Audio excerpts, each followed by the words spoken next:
All right, get ready, because today we are diving deep into the 14 stages of spiritual liberation. Ooh, sounds intense. It is, but also fascinating. We're taking inspiration from an article on the Spiritual Seek website.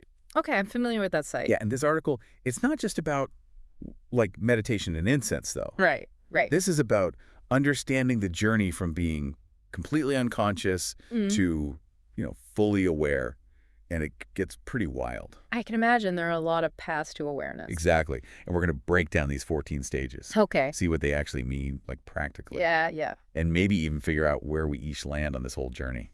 Sounds fun. I'm game. Okay, so we're starting off with Samsara and Moksha. Two big concepts. Huge in Eastern thought.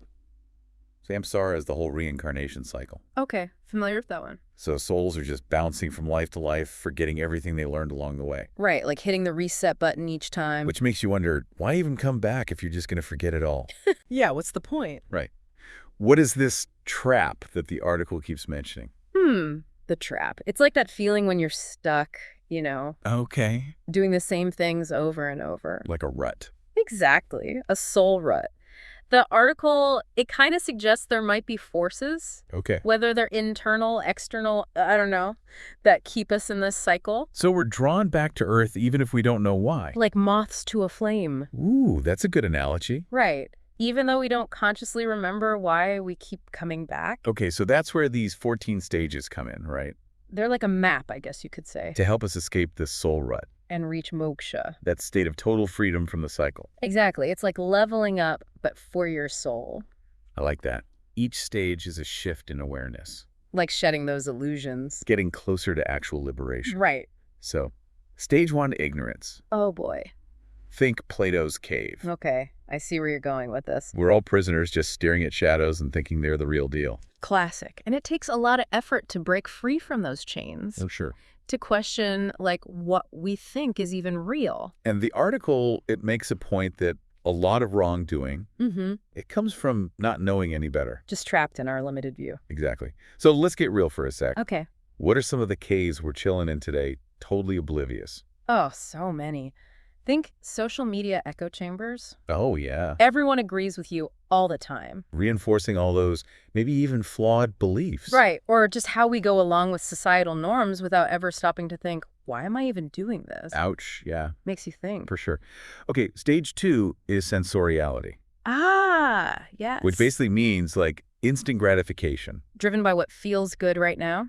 Are you letting your senses rule your life? Ooh, good question. Always after that next tasty meal, that new gadget. Sounds familiar. At stage 2 calling. Definitely. Eastern traditions, especially Hinduism, they emphasize this a lot. That being attached to those physical pleasures. Keeps us stuck in the material world. So it's not about never enjoying a good burger, right? Right, of course not. But being aware of why we're making the choices we make. Exactly, finding that balance. Between indulging and being, like, ruled by our senses. Right. Do you find happiness in things, or do you find it inside? Okay, deep stuff. Okay. Stage 3, fear. Ah, yes, the primal one.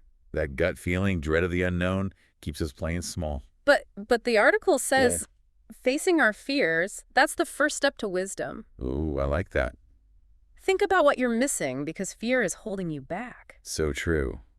But facing those fears can feel so overwhelming. It can be. Which brings us to stage 4, consolation. Oh, the comforts. How do you deal with the tough stuff? Good question. Binge watching. Shopping sprees. Maybe we'll online shopping, yeah. That could be consolation in action. Keeping you from facing reality. And the article says modern society. Oh, it's a master at distraction. Always offering those quick fixes so we don't have to deal with the big stuff. Exactly. Comfort over confrontation. No wonder we get stuck. Right. So how do we break free? Stage 5, uncertainty. Ah, here we go. This is where those cracks in our perfect little world start to show. Things get real. We realize those quick fixes aren't actually fulfilling. And that can be scary. It's like waking up from a dream, but the real world isn't what you expected. Exactly. But that unsettling feeling, Yeah. it's actually good. Really? It means you're ready to question everything. Step outside that comfort zone. Find something more genuine. Okay. Discomfort equals growth. I'm trying to get on board with that. It's a process. It is. So once we embrace the unknown, Then what? stage 6, doubt. Ooh, interesting. And this isn't about being negative. Right, not just pessimism. It's about channeling your inner Socrates, I like that. questioning everything. The doubt is the engine of critical thinking. It pushes you to break free from the herd mentality. You're not just following blindly anymore. You're thinking for yourself. Yeah, exactly. And realizing that you can figure things out. How can challenge the status quo? Curate your own path. Love it. Yeah. And that leads us to stage 7 research. The quest for knowledge. We're actively seeking answers now. It's about going beyond just absorbing information. Right. You're engaging with it. So whether it's meditation, spiritual texts, whatever, Debates, even science. the key is to be curious. What keeps you up at night? What are the big questions? Ooh, yeah. This is your chance to find out. So it's not about just knowing a lot of stuff. No, it's about making it yours. Okay. Forming your own conclusions. I like that. And that brings us to stage 8, astonishment. Here we go. Things are getting exciting. This is where you see the world with fresh eyes. Yeah? Like a kid seeing something for the first time. I love that feeling. The world is full of wonder. So much possibility. But be warned, this stage, it doesn't always last Yeah. like a sugar rush. Okay. The excitement fades and leads to stage 9 disenchantment. This is where that midlife crisis feeling hits. Could be, yeah. Wait, is this IT moment? It's all about how you handle that feeling. So this stage is about facing the reality that some of your hopes and dreams. Might have been illusions. Ouch. The article highlights 2 paths here. Okay. You either regress back to stage 4, seeking comfort, or you use this disillusionment as fuel to make a difference. So wallow in disappointment or channel it into something positive. You got it. Okay, big choice.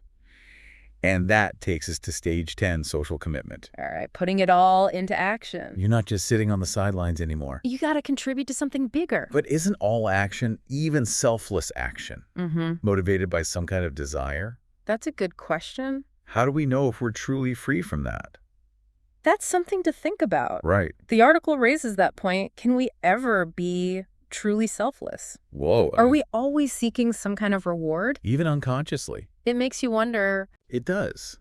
So if we are seeking something, where does that leave us? That's a question we'll explore more as we go. Okay, I'm intrigued. But first, we've got to deal with stage 11, disillusionment. Wait, didn't we already do disillusionment? This is like disillusionment 2.0. Oh boy. Back in stage 9, it was about realizing our own limitations. Okay. This time. Yeah. It's about realizing we can't force change on others. Oh, I see. It's about accepting that everyone is on their own journey. And we can't control their choices. Nope.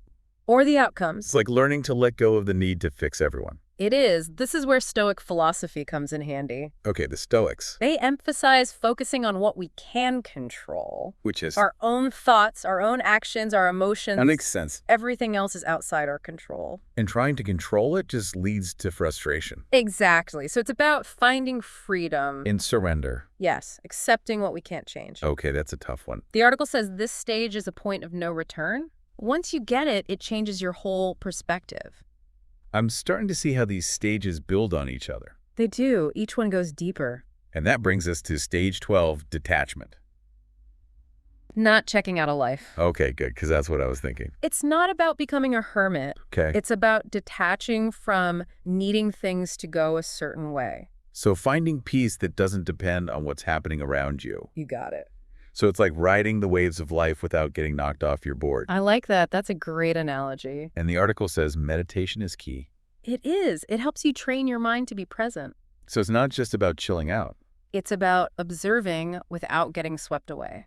Okay, a mental workout. It is, and an ongoing practice. I'm seeing that this journey isn't just about understanding. Right. It's about actually putting it all into practice. And that brings us to stage 13, conscious indifference. That still sounds kind of paradoxical. I know, right? Like you just don't care. It's not about apathy.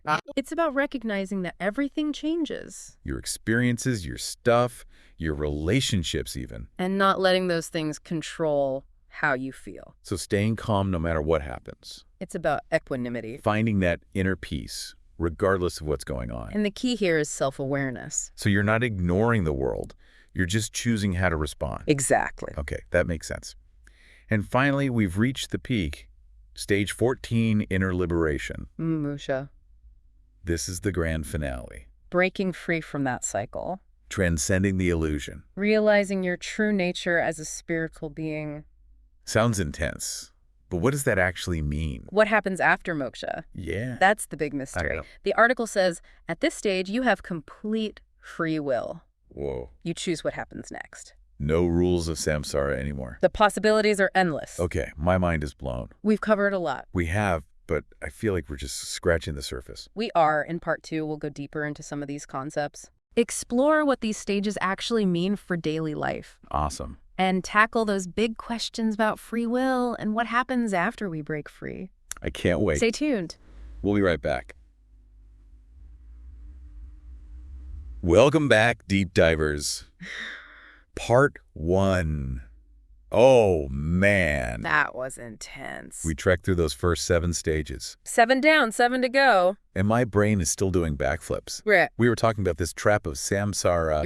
Right. What keeps us stuck in this reincarnation loop? It's like that song, you know. Which one? Hotel California. You can check out anytime you like. Oh, yeah. But you can never leave. So good. The article, it's suggesting it's all about attachment. Attachment to what? Clinging to stuff, desires, even the idea of ourselves as like separate egos. So we're all hoarders, just accumulating different kinds of baggage. In a way, yeah. But why? Why keep coming back to this cosmic flea market if it's just going to weigh us down? That's the question, isn't it? Yeah. Some say it's like a natural desire to experience, to learn, to grow. It's like we're drawn to the drama. Even the pain and suffering. Even that, yeah. Wow. Others that go more mystical. Okay, like what? Saying our souls are like fragments of a larger consciousness, yearning to reunite with the source. Okay, so lots of theories, but no real answers. Right. But here's what I don't get. Okay. If we're forgetting our past lives, what's the point of learning and growing? Good point. It's like going to school and having your memory wiped clean every summer. I know what you mean. Think of it like building a muscle, though. Okay. Every time you lift weights, you tear down fibers. Right. But they rebuild stronger. So each lifetime is like a rep at the soul gym. You could say that, yeah. Okay. Strengthening our compassion, our wisdom, our love. So even though we hit forget when we die, we're still getting stronger. In a way. Yeah, okay, I like that. And as we move through these stages, we're less driven by those unconscious desires. Yeah. You know, karma, and we can use our free will to shape our destiny. Interesting. More freedom as we go, you could say. I like that. We were also talking about stage 10, social commitment. Right, questioning if anything is truly selfless. The article was like, even when we do something nice, yeah, there's that sense of satisfaction. That little ego boost. Right. It's hard to know if we're ever really doing something without expecting something back. It is, even if it's just a pat on the back from our own conscience. So how do we know if we're stuck in that loop or if we're actually being compassionate? That's where those later stages come in. Okay. As we move toward detachment and conscious indifference. Yeah. Our motivations, they become less about personal gain. Okay. And more about just being good in the world. Like, it's just who you are. Exactly. Not because you're looking for something. Makes sense. It's about being conscious of why you do what you do. And making sure your actions match your values. Right. Okay. That's deep. It is, but important. For sure. Now, back to those later stages.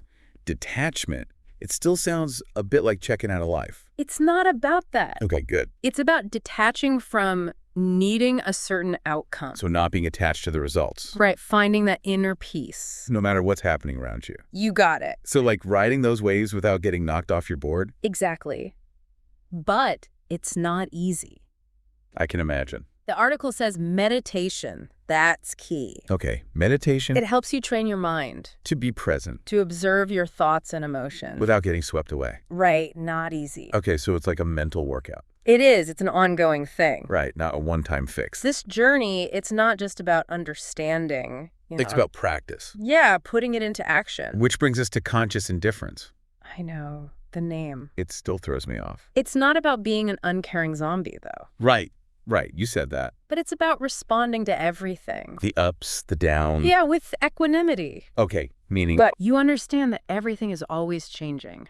Okay, so good things, bad things, they come and go. Right, you don't cling to the good or resist the bad. Just observe, like being the eye of the hurricane. I like that. Everything's swirling around you, but you're calm in the center. Exactly. Man, this is heavy stuff. It is. But I see how each stage leads to the next. Closer and closer to moksha. That liberation from the cycle. And here's the mind-blowing part. Yeah. The article says, once you reach moksha, you're free? You have free reign. It's like really? You're not bound by the rules anymore. Of samsara. But the possibilities are limitless. So after moksha, we choose what happens next. That's what it suggests. No heavenly waiting room. Some believe in merging with the divine, continuing to evolve, but in a non-physical realm. But the key is, we have the choice. We're not bound by karma or reincarnation. We create our own destiny. Exactly. Wow, okay. My mind is officially spinning. But even if we don't believe in reincarnation, there's still a lot to learn from these stages, right? Absolutely, whether it's literal or metaphorical. They give us insights into being human. They highlight self-awareness, detachment, finding peace. Like a cheat sheet for a good life. Yeah, you could say that, yeah. But there's one thing I keep thinking about. What's that? If this journey is about evolving, moving towards moksha, what if we go backwards? Backslide. Yeah, like fall back into old habits. Does that mean we failed? Is that even possible? Good question. One we'll explore in part 3. Oh, good. We'll also look deeper into free will. Okay. How it plays a role in samsara and moksha. And how all these ideas can help us navigate life. Even if we're not searching for enlightenment. I'm definitely coming back for part 3. It's going to be good. This is way more than just a spiritual deep dive. I know, right? It's like a crash course in living a better life. That's what we were going for. Awesome. Join us next time as we wrap up this exploration. See how to apply this wisdom to our lives. Okay, deep divers, welcome back. We've made it part 3, the final stretch of our journey through these 14 stages. Can you believe it? From ignorance all the way to moksha, it's been a lot. We've talked about samsara, selfless action, even what might be waiting for us after this life. Right. It's mind-blowing. It is. But before we wrap up this epic deep dive, a few loose ends. Yes, definitely. In part 2, we were wondering, what happens if we backslide? Ah, yeah, that's a big one. If this is all about moving forward, making progress. Does taking a few steps back mean we've messed it all up? Like we've failed somehow. That's a worry a lot of people have, I think. It's like when you finally get a handle on meditation. Yeah. And then life throws a curveball and you're back to stressing over traffic and spilled coffee. Been there. Right. The thing is, this path, it's not linear. Okay. It's more like a spiral. A spiral. You'll have moments where you feel super connected, enlightened even. I love those moments. But then you'll stumble, fall back into old habits, you know? Yeah, I know those moments. You start questioning everything. So it's less about avoiding those dips. Right. And more about how we handle them. Exactly. Think of it like learning to surf. Okay, I'm listening. You wipe out, you get tumbled, you might even swallow some seawater. Definitely been there. But you gotta keep paddling, you know? Keep getting back on that board. Keep practicing. So those wipeouts, those failures, they're part of learning how to surf. Part of the process. Okay, that makes me feel better. It's all about learning something new about yourself. Okay. What throws you off balance, your triggers. And then next So time? you can make a different choice. So it's not about being perfect. No. It's about progress. Exactly. Progress over perfection.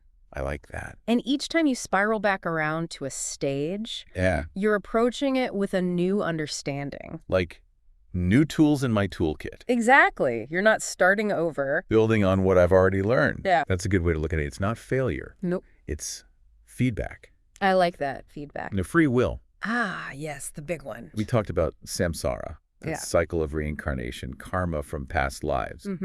But if our actions are all predetermined. By past choices. Right. Where does free will fit in? Do we actually have any control over this journey? That's the age-old question, isn't it? Destiny versus choice. If we're just puppets. On strings of karma. What's the point of even trying? The article suggests the further we go in these 14 stages, the more free will we gain. So it's like we're earning freedom as we progress. In a way. Yeah. Interesting. Think about it. When you're caught in those early stages, driven by desires, fears, you're just reacting. Not choosing. Right. But as you become more self-aware, more detached from those impulses, you create space to make conscious choices. So it's not about breaking free from karma. No. It's about becoming aware of how it's affecting us. You see those patterns, the tendencies you've inherited. And then we can choose differently. Exactly. So free will, it's not something we just have or don't have. Right. It's something we develop. Through self-discovery, spiritual growth. Okay, that makes sense. And as we get closer to moksha, liberation. The article says, we gain complete free will. Complete. In choosing what happens next. Whoa, that's kind of scary. It is powerful, right? We're not just following some cosmic plan. Yep. We have a say in what happens. It all comes down to us. This whole deep dive. I know, right? It's been wild. So many twists and turns, mind-blowing stuff. Lots of questions. But it's been really empowering. That's good. It's given me a whole new way to think about my own journey. Your struggles. My potential. That's what we hoped for. These 14 stages, they're not like a rule book. Right, not a dogma. It's a framework to explore. Tools to help you navigate life. Make choices that feel right to you. Based on your values. So even if we don't believe in reincarnation, or even moksha, we can still learn a lot. Absolutely. It's about self-awareness, detachment. Embracing uncertainty, remembering it's a spiral. Not a straight line. And those moments when we fall back. When we get lost. Those are opportunities to learn and grow. They are. You're not alone in this. None of us are. So keep exploring. Keep questioning. Keep growing. Even when it gets tough. Because we're all in this together. Thanks for joining us on this deep dive. Until next time. Keep those minds curious. Keep those spirits soaring.